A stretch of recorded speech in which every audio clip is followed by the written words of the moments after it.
अस्सलामुअलैकुम। रोज़ा और सेहत के साथ आपकी होस्ट आयशा शकूर एक बार फिर से आपकी खिदमत में हाजिर है। जनाब, ये हमारी लाहौर न्यूज़ की स्पेशल ट्रांसमिशन है जो जारी रहेगी ड्यूरिंग दिस होल रमज़ान, जिसमें आपकी तमाम health related queries, skin related queries को हम डिस्कस करते हैं और हमारे साथ हेल्थ केयर एक्सपर्ट्स मौजूद होते हैं। तो आपकी उम्मीद है कि अभी तक के जितने भी मसाइल हैं काफ़ी हमने हल कर दिए होंगे। और जनाब, आज का टॉपिक भी बहुत ज़्यादा इंपॉर्टेंट है क्योंकि जब से रमज़ान मुबारक का स्टार्ट हुआ है तब से हमारा स्क्रीन टाइम भी बहुत ज़्यादा हो चुका है। हमारे स्लीप टाइमिंग्स जो हैं उसमें चेंज आने की वजह से हम रात को अफ्तारी से लेकर सहरी तक जागते रहते हैं, जिसकी वजह से हम डिफरेंट एक्टिविटीज़ करने के बजाय अपना स्क्रीन टाइम बहुत ज़्यादा कर लेते हैं। तो उसका हमारी हेल्थ पे कितने इफेक्ट्स हैं ये जानने की कोशिश करेंगे। और उसी के साथ साथ आई ट्रीटमेंट्स का भी एक जनरल कंसर्न होता है कि रमज़ानुल मुबारक में रोज़े की हालत में हम क्या आई ट्रीटमेंट्स करवा सकते हैं क्या नहीं, ये भी जानने की कोशिश करेंगे। तो हमारे साथ डॉक्टर समन मौजूद हैं। अस्सलाम वालेकुम डॉक्टर समन, कैसी हैं आप? वालेकुम सलाम, thank you so much for inviting me on to this show. मैं बिल्कुल ठीक हूँ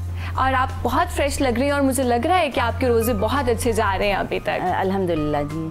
ठीक है डॉक्टर समन, जैसा कि मैंने अभी बात की है कि रोज़े स्टार्ट हुए हैं, हमने स्क्रीन टाइम बहुत ज़्यादा कर दिया है जिसकी वजह से आई इन्फेक्शंस बहुत ज़्यादा हो रहे हैं, आई के इश्यूज़ बहुत ज़्यादा हो रहे हैं। तो आप इसके बारे में क्या कहना चाहेंगे? जी बिल्कुल, रमज़ान एक बहुत बाबरकत महीना है जिसके बहुत हेल्थ पे अच्छे असरात हैं, लेकिन अगर जिस तरह हम उसका गलत इस्तेमाल करते हैं तो वो चीज़ आँखों पे या किसी भी हेल्थ के इश्यूज़ को बढ़ा सकती है। बट अगर हम रोज़े के लिए सहरी के लिए उठें और फिर सो जाएं और फिर उस तरह हमारी नींद पूरी हो तो आँखें बहुत फ्रेश रहती हैं। बट अगर हम सहरी से अफ्तारी से लेकर सहरी तक जागते रहते हैं तो उसमें ये होता है कि जाहिर है कुछ करने को नहीं होता, तो स्क्रीन टाइम जैसे आपने कहा वो बढ़ गया है। अब स्क्रीन टाइम बढ़ने से इन्फेक्शंस तो नहीं बट ड्राइनेस बहुत हो जाती है, जैसे खुश्क।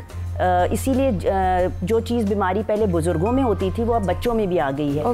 यंगस्टर्स जो स्क्रीन टाइम को बहुत कंटिन्यूसली लगातार देखते रहते हैं उनको खुश्क आँखों का मसला यानी ड्राई आइज़ का मसला होना शुरू हो गया।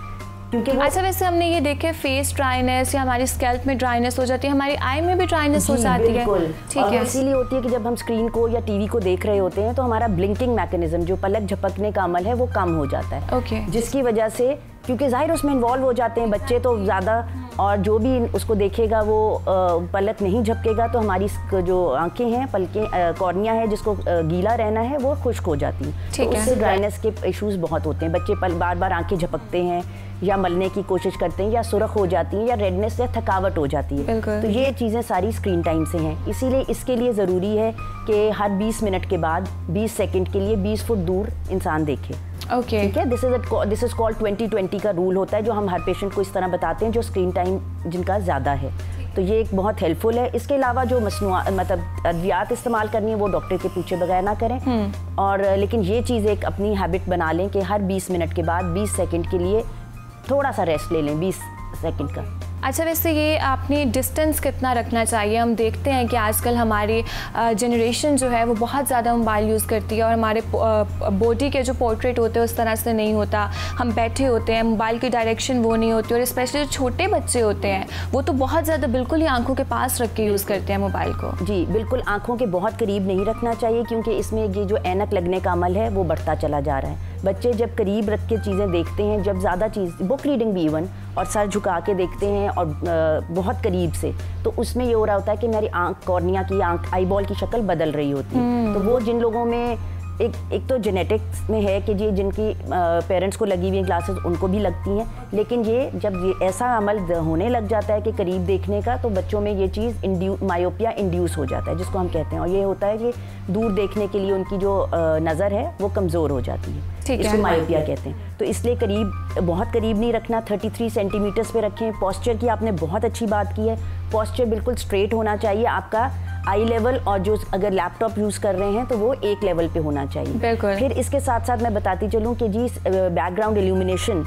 जो आपकी स्क्रीन है और कमरे की इल्यूमिनेशन वो सेम होनी चाहिए। ये नहीं कि जो आजकल बच्चे बहुत ज़्यादा डल कर लेते हैं स्क्रीन या ब्राइट कर लेते हैं, वो चीज़ नहीं। आपकी बैकग्राउंड इल्यूमिनेशन और स्क्रीन की जो इल्यूमिनेशन है वो सेम होनी चाहिए। ओके, अच्छा, वैसे मोस्टली हमने देखा है कि नाइट टाइम पर अगर हम स्क्रीन यूज़ कर रहे हैं तो हम उसकी ब्राइटनेस जो है वो बहुत लो कर लेते हैं, तो वो भी हार्मफुल है हमारे लिए? बहुत हार्मफुल है, क्योंकि अगर कमरे की बहुत नहीं उससे मैच करनी चाहिए और बहुत ज़्यादा अपने ब्राइटनेस कम नहीं करनी। ठीक है, क्योंकि वो आंखों पे जोर डालती है। यानी जितना आपका बहुत, हाँ जी, बहुत कम भी नहीं करनी। ठीक है, जितना आपका रूम की लाइटिंग है उसी के अकॉर्डिंग आपने अपने मोबाइल फ़ोन की, अपने इक्विपमेंट्स की भी रखनी है। एग्जैक्टली। और डिस्टेंस जो है, पोस्चर आपका स्ट्रेट हो, बहुत ज़्यादा झुक के नहीं करें, गर्दन के मसल्स भी वरना स्ट्रेस में चले जाते हैं। और मोबाइल भी अगर आप यूज़ कर रहे हैं तो वो आप कोशिश कीजिए कि अपनी गर्दन और आंखों से 33 सेंटीमीटर्स के डिस्टेंस पे रखें। Okay, that's great. डॉक्टर समन, मुझे ये बताएं कि आईसाइट वीक होने के बेसिक क्या रीजंस होती हैं? जी, ये जो अभी मैं बात इस तरह शुरू की थी, आंखें वीक कुछ लोगों की तो ख़ानदान में होती है, जिसमें जीन्स का बहुत रोल है। ठीक है। अगर पेरेंट्स को लगी हुई तो हो सकता है ये, फिर इस अमल से जो करीब का देखने के इससे बढ़ जाती है। फिर आजकल खुराक एग्जैक्टली जिस तरह से हमारी डाइट हो चुकी है आजकल, जंक फूड का इस्तेमाल ज़्यादा है, उसकी वजह से तो ये सब चीज़ें ऐड ऑन करती हैं। वैसे तो देखें, ऐनक जिनको लगनी है ख़ानदान की वजह से वो लगनी है, लेकिन हम इन चीज़ों से इसको अवॉइड कर सकते हैं या थोड़ा डिले कर सकते हैं। Okay. अच्छा, एक इसमें बहुत अहम रोल है कि आपने बाकायदगी स्क्रीनिंग करानी है। अब ये कॉन्सेप्ट भी यहाँ नहीं है कि असूलन तो जब पैदाइश के वक्त बच्चों की आंखें चेक होनी चाहिए, फिर प्री स्कूल बच्चे जब स्कूल जाने से पहले बच्चों की आंखें, फिर 3 से 5 साल के दरमियान बच्चों की, ये बहुत माइलस्टोन्स हैं जिसमें बच्चों की आंखें चेक होनी चाहिए। ठीक है, ताकि अगर कोई बीमारी ऐसी है तो आपको टाइमली पता चल जाए उसका। क्योंकि 7 साल के बाद अगर बच्चों को ये पता चलता है तो आंखें काफ़ी कमज़ोर हो जाती हैं, जिसको वापस लाना मुश्किल हो जाता है। ठीक हो तो गया। अगर ऐनक का अमल लगना है तो पेरेंट्स से मेरी ये गुजारिश है कि वो उसको लगवाएं और इसको कोई मायूब बात ना समझे, क्योंकि अक्सर लोगों को जब ब्रेक करते हैं ना हम कि जी ऐनक लगनी है, तो वो ये समझते हैं कि जी पता नहीं क्या बहुत कोई एक मायूब बात हो गई है। देखें, आजकल हर चीज़ करीब बच्चों ने पढ़ना है, वो तो पढ़ना ही है। अब करीब पढ़ते हैं तो उससे ये अमल जैसे मैंने बताया इंड्यूस हो सकता है, मायोपिया इंड्यूस हो जाता है जिनमें है पहले से टेंडेंसी। फिर ये कि खुराक,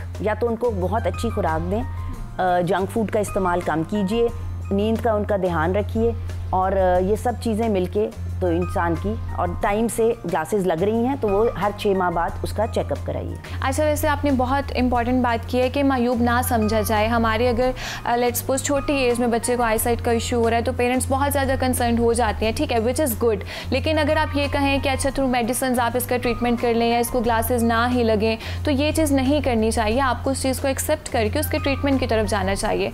और डॉक्टर समन, क्या ऐसा हो सकता है कि अगर पहले आईसाइट ग्लासेस लग चुकी हैं, ठीक है, उसके बाद अगर आप प्रॉपर टाइम के लिए उसको पहनेंगे तो आपकी आईसाइट ठीक हो सकती है? देखिए, ठीक ना भी हो तो स्टेबल रह सकती है। अगर चेक करके अगर वो नंबर नहीं भी स्टेबल रह रहा तो कोई उसमें कोई बुराई नहीं, अगर थोड़ा सा नंबर बढ़ रहा है तो, लेकिन आपकी क्वालिटी ऑफ लाइफ अच्छी होती है। आप देखें, बच्चा जब पढ़ रहा है उसको दूर बोर्ड नहीं नजर आ रहा, बिल्कुल, तो उसकी परफॉर्मेंस स्कूल में भी खराब होगी।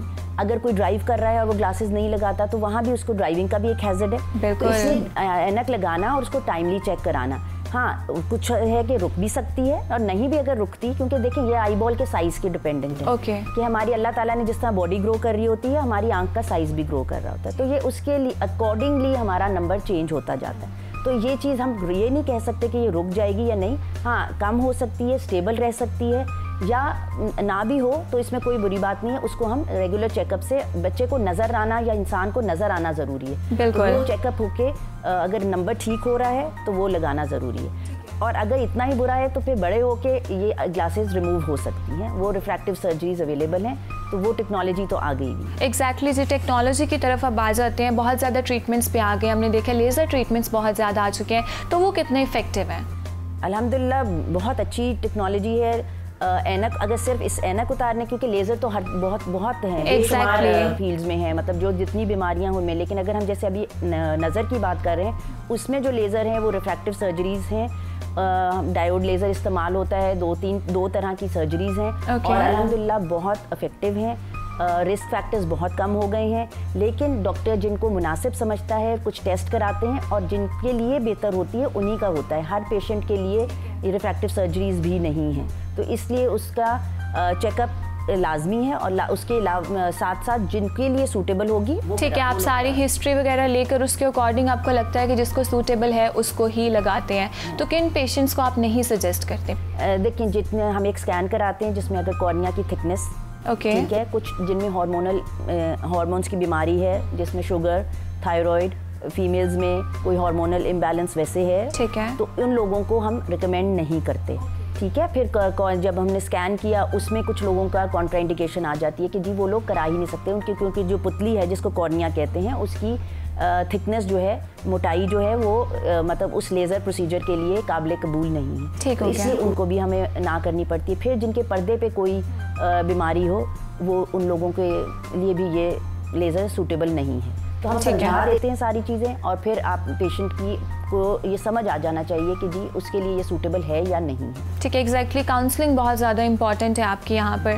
डॉक्टर समन, एक मेरी आई साइट अगर मैं पर्सनल एक्सपीरियंस आपसे शेयर करूँ, मेरी बिल्कुल ठीक है, लेकिन एट टाइम्स मुझे ब्लरीनेस फील होती है, या मोबाइल यूज़ करते हुए भी मुझे, उसकी क्या बेसिक रीज़न है? उसकी वही वजह जो हमने पहले बात की, ड्राइनेस। ओके। क्योंकि स्क्रीन टाइम डेफिनेटली आपका तो फील्ड भी ऐसा है, तो उसमें स्क्रीन, फिर मेकअप का इस्तेमाल, ये सब चीज़ें ऐड करती हैं। हमारा जो कॉर्निया है उसकी अपनी कोई नरिशमेंट नहीं होती। ओके। उसको ये पलक झपकने से हम गीला रखते हैं, फिर हवा जो मॉइस्चर है वो हमारा, फिर पीछे एनवायरनमेंट भी हमारी आजकल ऐसी, कभी स्मॉग हो रही है, कभी पीछे फॉग हो रही है, तो ये चीज़ें भी कॉर्निया को, क्योंकि उसने सिर्फ जो अपनी नरिशमेंट लेनी है इस कॉर्निया ने या कर्निया ने, उसने हवा से लेनी है, एनवायरनमेंट से लेनी है, तो इसलिए ये हेल्थ का बहुत इशू। फिर कॉन्टैक्ट लेंसेज भी आप लोग कभी कभार पहन लेते होंगे, जो कलर लेंसेज होते हैं, अगर आपको कॉस्मेटिक पर्पस के लिए पहनते होंगे, तो वो भी चीज़ एक आंखों को ख़राब करती है, और उससे थोड़ा सा कॉर्निया की जो हेल्थ है वो इफेक्ट हो सकती है। तो अगर ड्राइनेस हो जाती है इसकी, तो उसका कोई नेचुरल, क्या हमें उसके लिए ड्रॉप्स यूज़ करने चाहिए, या नेचुरली ही हमें वो रेस्ट देनी चाहिए जिसकी वजह से वो हील हो? एक तो रेस्ट जो मैंने 2020 का रूल बता दिया, फिर ड्रॉप्स डाल सकते हैं जिनमें टीयर सब्स्टिट्यूट्स होते हैं, वो भी ऑफ द काउंटर लेने नहीं चाहिए, डॉक्टर के माहिर अमराज़ चश्म से पूछ के लेने चाहिए, लेकिन अगर फिर भी हो तो ड्रॉप्स टीयर्स सिर्फ इंसान खुद से इस्तेमाल कर सकता है। ठीक है। वरना अगर इससे भी ज़्यादा हो तो फिर तो डॉक्टर से रब्ता करना है। कुछ जोड़ों की बीमारियां ऐसी होती हैं जिनके साथ ये खुश्क हो जाती हैं, लेकिन जो नॉर्मल जनरल पॉपुलेशन में आप बात कर रही हैं, वो तो ये सिर्फ मसनूई आंसू इस्तेमाल करने से काफ़ी हद तक, और 2020 का रूल अपनाने से बेहतर हो जाती है। ठीक हो गया। डॉक्टर समन, अभी हम कॉन्टैक्ट लेंसेज की बात कर रहे थे, अगर आई साइट वीक होती है उसके लिए भी कॉन्टैक्ट लेंसेज यूज़ किए जाते हैं, तो वो कितने इफेक्टिव है? इफेक्टिव तो देखें बहुत होते हैं, जो नंबर है उसके कॉन्टैक्ट लेंसेज बन जाते हैं, बट मैंने जिस तरह बात की कि वो कॉर्निया की ऑक्सीजन को हैम्पर करते हैं, मतलब उसको रोक देते हैं। ठीक है। तो इसलिए वो चीज़ एक बहुत ज़्यादा देर तक नहीं लगानी चाहिए। क्वालिटी उनकी कॉन्टैक्ट लेंसेज की अच्छी होनी चाहिए। फिर उसकी वही बात, नंबर ऑफ आवर्स, 2 से 4 घंटों से ज़्यादा नहीं लगाना चाहिए। ओके। उसकी सफाई का बहुत ख्याल रखना है कि वो उसके स्टेरिलाइजेशन, अगर पहने ना पहने, रोज़ उनकी सफाई रखनी है, उनको सोल्यूशन से धो के उनको इस्तेमाल करना है। फिर उनकी एक शेल्फ लाइफ होती है, बिल्कुल, वो आपने 30 डेज़, वो आप बेशक कंटिन्यूसली लगा लें या 3 महीने के ऊपर करें या 6 महीने, आपने 30 डेज से ज़्यादा उनको इस्तेमाल नहीं करना चाहिए। ओके। हाँ, और एक्सटेंडेड वेयर लेके उनको डे टू डे, रात को तो बिल्कुल लगा के नहीं सोना। बिल्कुल, ठीक है। और बहुत लंबे के जिनके ऑफिस आवर्स ऐसे हैं कि जी बहुत लंबा पहनना है, वो भी ना पहने, या जिनके एनवायरनमेंट ऐसी है कि ओपन में काम करना है, उन्होंने मिट्टी वगैरह लगेगी, तो उसके साथ भी ये चीज़ सही नहीं रहती, क्योंकि इसमें इन्फेक्शन के चांसेस बहुत हैं। और अगर कॉन्टैक्ट लेंस की कोई इन्फेक्शन हो जाती है तो उससे नज़र भी इंसान लूज़ कर सकता है। ओके, तो ये बहुत ज़्यादा हार्मफुल हो सकता है। मिनिमम कितनी शेल्फ लाइफ होती है, कितनी देर बाद आपको चेंज भी करने चाहिए? देखिए, मैंने कहा 30 डेज़, आपने 30 डेज़ बेशक कंटिन्यूसली यूज़ कर लें या उसको 6 मंथ्स पे कर रहे हैं, तो 30 टाइम्स आप उसको यूज़ कर सकते हैं। ठीक है। ठीक है। फिर वो उसके बाद आपने उसको डिस्कार्ड करने, अगर आपने नहीं भी पहने और अगर वैसे ही चले गए तो 3 मंथ्स के बाद तो आपने उसको फेंक देना, क्योंकि उसका सोल्यूशन और सब चीज़ें जो हैं वो सही नहीं रहती। एग्जैक्टली। और वो जब इतनी देर बाद हम चेंज भी नहीं करेंगे, और वो ऑब्वियसली आइज़ जो होती है वो बहुत सेंसिटिव पार्ट होती है हमारी बॉडी का, उनके साथ तो हम बिल्कुल भी इस तरह के खिलवाड़ नहीं कर सकते। इसके अलावा हम रमज़ान है ऑब्वियसली, तो बहुत ज़्यादा ट्रीटमेंट्स भी होते हैं या ड्रॉप्स भी, जो लोग मेडिकेटेड भी यूज़ करते हैं, तो कहा जाता है कि अगर वो रोज़े की हालत में अगर आप वो यूज़ कर रहे हैं तो आपका रोज़ा नहीं रहेगा, तो ये पॉसिबल है कि रोज़ा टूट जाता है आपको ड्रॉप्स डालने से? बहुत अच्छा सवाल किया, क्योंकि इसी के ऊपर मैं चाह रही थी बताना, लोगों को अवेयरनेस देना आपके प्रोग्राम के थ्रू। कुछ ऐसी बीमारियां हैं जिनमें ड्रॉप्स का इस्तेमाल मुसलसल करना है। जैसे अब ये टीयर्स की हमने बात की, ये तो हम ऑन एंड ऑफ कर सकते हैं अपने रेगुलेट, बट कुछ ऐसी बीमारियां जैसे काला मोतिया, उसमें हमने ड्रॉप्स बाकायदगी से सुबह शाम डलवाने ही होते हैं। तो बहुत से लोगों का इशू होता था, जी हमारा रोज़ा टूट जाएगा, हम नहीं डाल रहे, फिर हमारे पास जब आते हैं तो हमने जब उनका आंख का दबाव यानी प्रेशर चेक करते हैं तो वो बढ़ावा मिलता है हमें। तो उसके लिए हमने एक रिसर्च करके बहुत से उलमा से राब्ते में रह के कोई सवाल का पूरा हल किया है, तो इससे रोज़ा नहीं टूटता। ओके। तो अगर आप सुबह शाम डाल रहे हैं, रोज़े की हालत में हैं, तो रोज़ा तो खैर आपका नहीं टूटता, लेकिन फिर भी अगर आप लोगों का दिल नहीं मानता कि रोज़े में डालना है, तो यहाँ से हम आँखों को दबा सकते हैं, जहाँ से आँख से गले में जाना है, तो इधर एक सुराख होता है, हम यहाँ से दबा के ड्रॉप डाल के यहाँ से दबा दें तो वो गले तक नहीं जाएगा। ओके ठीक है, एक बात ये। और अगर फिर भी किसी को नहीं मानने का दिल चाह रहा तो कम से कम सुबह शाम इस तरह कर ले कि सहरी इफ्तारी पे अपने ड्रॉप्स, लेकिन ड्रॉप्स जो भी कतरे डॉक्टर ने उनको दिए हुए हैं वो छोड़ने नहीं हैं। और रोज़े की हालत में रोज़ा बिल्कुल भी नहीं टूटता कतरों से। ठीक हो गया जी, ये बहुत एक इम्पॉर्टेंट इन्फॉर्मेशन थी। तो जितने लोगों के ये कंसर्न्स थे कि रोज़े की हालत में नहीं कर सकते तो यू कैन डू इट। उसके अलावा अगर फिर भी आपको सेटिस्फेक्शन नहीं होती तो आप सहरी या इफ्तारी के टाइम पर भी कर सकते हैं। अभी हम मोतिये की बात कर रहे थे डॉक्टर समन, क्या बेसिक एज क्या है? हम मोस्टली देखते हैं कि हमारे बुजुर्गों में ये इशूज़ आ जाते हैं। क्या आपके पास कोई पेशेंट्स ऐसे आ रहे हैं जिनको यंग एज में भी ये इशूज़ हो रहे हैं? जी देखिए, एक तो सबसे पहले मैं थोड़ा सा इसका बता दूं कि मोतिया 2 तरह का है। ओके, एक सफ़ेद मोतिया, एक काला मोतिया। बिल्कुल। तो सफ़ेद मोतिया तो कोई बीमारी नहीं है, वो तो सिर्फ एक एजिंग प्रोसेस है। जिस तरह बाल सफ़ेद होते हैं इस तरह हमारा एक आंख में एक लेंस होता है, वो सफ़ेद होता जा रहा है। ठीक है, वो एज के साथ सफ़ेद होता है तो वो एक नॉर्मल फिनोमेना है। ठीक है, जिस तरह बुजुर्ग होते जाते हैं तो वो सफ़ेद हो जाता है। अब उसका और कोई इलाज नहीं है सिवाय ऑपरेशन के, और उससे घबराना नहीं है। वो एक लेंस निकाल के, जो इंसान का अपना कुदरती लेंस है उसको निकाल के एक मसनूई लेंस डाल देते हैं और इंसान की नज़र रिस्टोर हो जाती है जो उसकी पहले होती है, प्रोवाइडेड सब कुछ पीछे से ठीक हो, आपके रेटिना की हेल्थ अच्छी हो। ओके, ये जो सफ़ेद मोतिया है ये चोट लगने की सूरत में भी बन सकता है, कुछ अद्वियात के इस्तेमाल से, बेजा इस्तेमाल से भी बन सकता है, और वो चीज़ें जो हैं तब भी उसका इलाज ऑपरेशन ही है और ऑपरेशन के बाद नज़र रिस्टोर हो जाती है। ठीक हो गई। अब दूसरा काला मोतिया जो है वो एक बीमारी है जिसको ग्लोकोमा कहते हैं। ओके। और वो एक ऐसी बीमारी है जो अंधेपन की दूसरी बड़ी वजह है। ओके। और इससे जो नज़र चली जाती है वो नाकाबिले वापसी तौर पे चली जाती है। अच्छा। It's an irreversible blinding disease. ठीक है, तो इसका कोई ट्रीटमेंट नहीं है? इसका बिल्कुल ट्रीटमेंट है। इसका सबसे बड़ा बेहतर ट्रीटमेंट तो ये है कि इंसान स्क्रीनिंग कराए और जल्द इसकी तशखीस हो जाए, मतलब अर्ली डिटेक्शन जो है सबसे ज़रूरी है। Okay. अगर अर्ली स्टेज पे डिटेक्ट हो जाए तो हम उसको ट्रीट करके नज़र को बचा सकते हैं। अगर देर से पेशेंट हमारे पास आते हैं तो फिर भी इलाज तो है, इलाज तो मैं अभी आपको बताती हूँ, लेकिन उसमें ये हो जाता है जितनी नज़र चली जाती है हम उसको वापस रिस्टोर नहीं कर सकते। ओके, वो वापस नहीं आती। यानी इसके लिए बहुत ज़रूरी है कि आपको टाइमली डायग्नोज हो जाना चाहिए अगर आपको काला मोतिया और उसके लिए फिर वही बात ज़रूरी जिस तरह मैंने कहा था कि स्क्रीनिंग होनी चाहिए हर एज ग्रुप में, पहले बच्चों से लेके फिर बड़ों में, टीनेजर्स में, फिर 40 साल की उम्र पे तो बहुत ज़रूरी स्क्रीनिंग होनी चाहिए जिस उम्र में करीब का चश्मा लगना होता है। ठीक है, ठीक है। अब नॉर्मल है, जैसे आपने पहले बात की थी कि जिनको ऐनक नहीं लगी हुई, लेकिन आप जब 40 साल या 45 या 50 तक पहुंचेंगी तो आपको करीब का पढ़ने का मुश्किल आ जाएगी, तो तब तो ऐनक लगनी ज़रूरी हो जाती है। तो वो उस वक्त इंसान अपनी पर्दे का मायना ज़रूर कराए फॉर ग्लोकोमा, काले मोतिये के लिए, क्योंकि अवेयरनेस होगी तो लोग जाके अब डॉक्टर से भी ये कह सकते हैं। या क्योंकि यहाँ हमारे यहाँ बहुत है कि जी सिर्फ ऐनक लेने जाते हैं, ऐनक का नंबर लिया, पर्दा चेक नहीं करवाया। और मेरा मतलब मैं इस प्रोग्राम के थ्रू ये बताना चाहती हूँ कि लोग जब अपनी ऐनक करीब का चश्मा लेने जाएं तो उनको भी पता हो। डॉक्टर तो खैर अगर माहिर इमराज चश्म के पास जाएंगे वो तो ज़रूर सजेस्ट करेगा, लेकिन अगर नहीं जा रहे और अगर उनके ख़ानदान में काला मोतिया फिर तो वो बेशक 40 साल से पहले भी दिखा सकते हैं। अगर कोई चोट लगी हुई है तब भी ये बन सकता है काला मोतिया।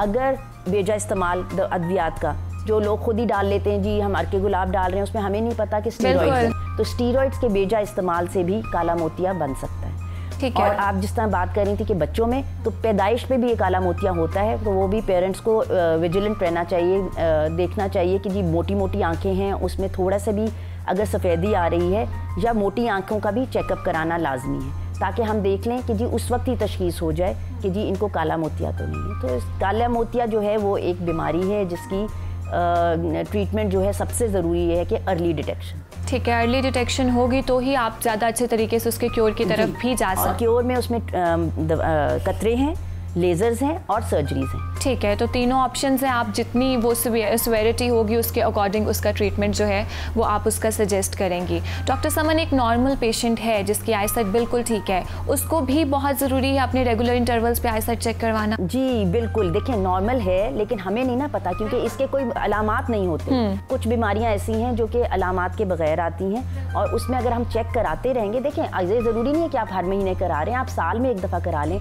जैसे शुगर, ब्लड प्रेशर के मरीज़, इनको तो हर 6 महीने बाद चेक कराना चाहिए। फिर जिनको ऐनक लगी हुई है वो भी हर 6 महीने, जिनको नहीं लगी वो कम से कम सालाना या कम से कम 2 साल बाद तो अपना आंखों का चेक करा लेना कि कोई ना कोई ऐसी चीज़ हो जो कि हिडन, मतलब छुपी हुई है और वो आप डिटेक्ट कर सकते हैं। Exactly. तो इसलिए जैसे कि पूरी सेहत का इसी तरह होना चाहिए बॉडी का कि बॉडी का एग्जामिन होना चाहिए, ब्लड टेस्ट होने चाहिए, दांतों का एग्जामिन होना चाहिए, आंखों का होना चाहिए। आइडियली तो होना चाहिए हर 6 मंथली या ईयरली, लेकिन ना भी हो तो कम से कम सालाना एनुअल मॉनिटरिंग ज़रूर हो। बिल्कुल, बहुत ज़रूरी है। उसी के साथ साथ एट टाइम्स हमारी बॉडी जो है वो इंटरलिंक्ड है, एक ऑर्गन जो है हमारा दूसरे ऑर्गन के साथ इंटरलिंक्ड है।